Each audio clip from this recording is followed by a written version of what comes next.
मैं हूं दानिल हसन और आप देख रहे हैं economy.pk। नाजरीन, आप लोगों ने सुन्जू का नाम तो सुना ही होगा।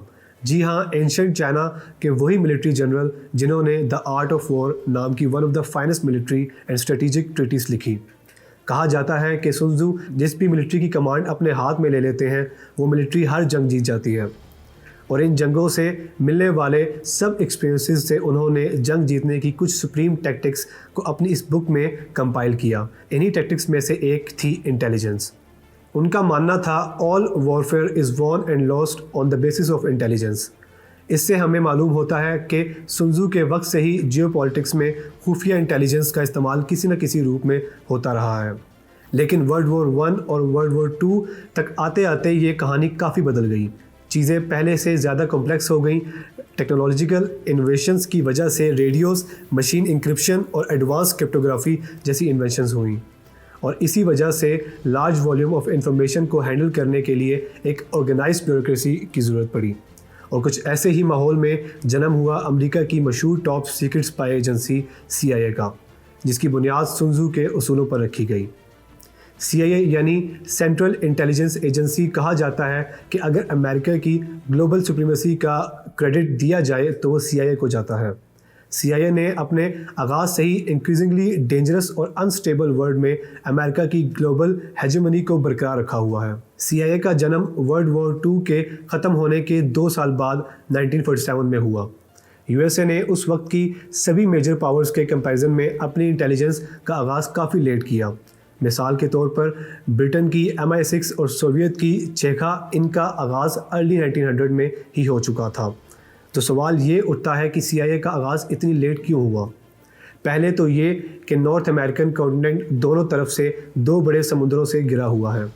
ये दोनों समुद्र अमेरिका के लिए नेचुरल डिफेंस का काम करते हैं, और इसी वजह से अमेरिका को पॉसिबल थ्रेट्स के बारे में इंटेलिजेंस गैदर करने की उतनी ज़रूरत नहीं पड़ी जितनी उस वक्त की यूरोपियन पावर्स को थी।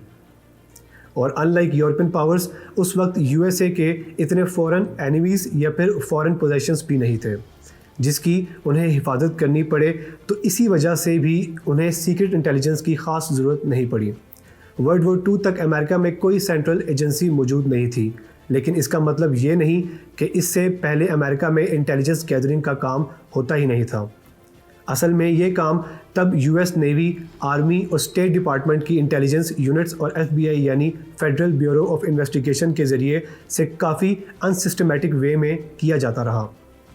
लेकिन इन सोर्सेज से इंफॉर्मेशन गैदर करने में डुप्लीकेशन, कंपटीशन और लैक ऑफ कोऑर्डिनेशन जैसे हर्डल्स सामने आते थे।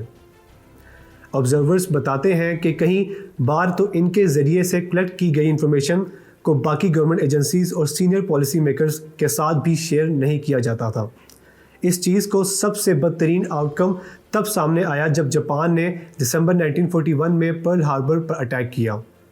न्यूयॉर्क टाइम्स की रिपोर्ट के मुताबिक अमेरिकन मिलिट्री इंटेलिजेंस को जापान की तरफ से होने वाले पोटेंशियल अटैक के सीक्रेट कोड्स इस अटैक से कुछ महीनों पहले ही मिल चुके थे, लेकिन उन कोड्स को सीरियसली नहीं लिया गया और इस बात को प्रेसिडेंट रूजवेल्ट तक नहीं पहुंचाया गया। तो इन सभी डेफिशिएंसीज को दूर करने के लिए प्रेसिडेंट रूजवेल्ट ने एक senior British intelligence officer William Stephenson के सजेशन पर US फॉरेन इंटेलिजेंस गैदरिंग की फ्रेगमेंटेड और अनकोऑर्डिनेटेड स्ट्रेंथ्स को एक सिंगल ऑर्गेनाइजेशन की शक्ल में इकट्ठा किया, और यूं ब्रिटिश असिस्टेंस की मदद से जून 1942 में ऑफिस ऑफ सीक्रेट सर्विसेज यानी OSS की बुनियाद रखी गई।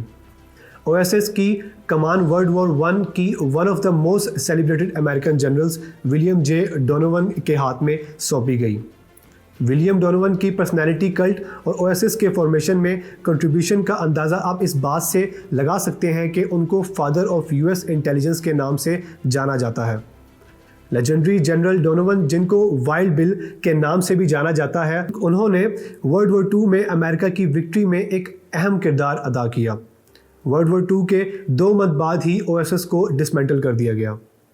इस शॉर्ट लिव्ड स्पीच टाइम के दौरान डोनोवन ने OSS को परमानेंट सिविलियन इंटेलिजेंस एजेंसी के तौर पर कंटिन्यू करने के लिए काफ़ी इंसिस्ट किया, लेकिन कांग्रेस और सिविलियन मीडिया ने इसको अपोज किया और बहुत बार तो इसको नाजी सीक्रेट पुलिस गस्ताबो से भी कंपेयर किया।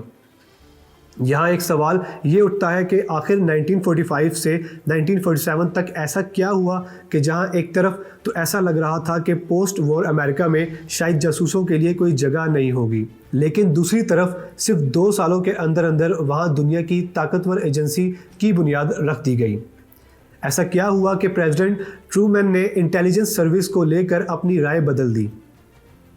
जैसे ही वर्ल्ड वॉर II ख़त्म हुआ, वॉर टाइम अलाइज यानी कि सोवियत, रशिया और यूनाइटेड स्टेट्स ऑफ अमेरिका एक दूसरे के दुश्मन बन गए। 1946 में कोल्ड वॉर की शुरुआत हो चुकी थी। दोनों सुपर पावर्स के बीच की टेंशन एक अलार्मिंग स्पीड से आगे बढ़ रही थी।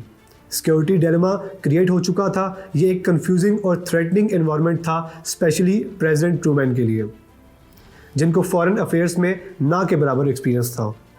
ऐसे माहौल में यूएस कांग्रेस ने नेशनल सिक्योरिटी एक्ट पास किया, जिसके तहत नेशनल सिक्योरिटी काउंसिल और उसकी डायरेक्शंस के अंडर CIA क़याम में आई। CIA को फॉरेन इंटेलिजेंस ऑपरेशंस कंडक्ट करने की एक्सटेंसिव पावर्स दी गई। ये 1940s के एक्स्ट्रा ऑर्डिनरी सर्कमस्टांसिस का ही नतीजा था कि इंटेलिजेंस और इंटरनेशनलिज्म के एडवोकेट्स अमेरिका के लॉन्ग रनिंग एंटी एस्पोनाज ट्रेडिशन को ओवरकम कर पाई। DCI यूएस प्रेसिडेंट की चीफ इंटेलिजेंस एडवाइज़र भी होते हैं। इसके अलावा CIA को 4 मेजर डायरेक्टरेट्स में बांटा गया है। पहला इंटेलिजेंस डायरेक्टरेट, इसमें गैदर इंटेलिजेंस को एनालाइज करने का काम करता है। Directorate of operations spying, espionage, clandestine collection of intelligence, special covert अंजाम देने का काम करता है। Directorate of science and technology CIA को साइंटिफिक और टेक्नोलॉजिकल असिस्टेंस प्रोवाइड करने का काम करता है। डायरेक्टरेट ऑफ एडमिनिस्ट्रेशन CIA के फाइनेंसेस और पर्सनल मैटर्स को ओवरसी करता है। इस डिवीज़न में ऑफिस ऑफ सिक्योरिटी भी मौजूद है, लेकिन CIA के पर्सनल फैसिलिटीज़ और इंफॉर्मेशन की सिक्योरिटी को इंश्योर करने का काम करता है।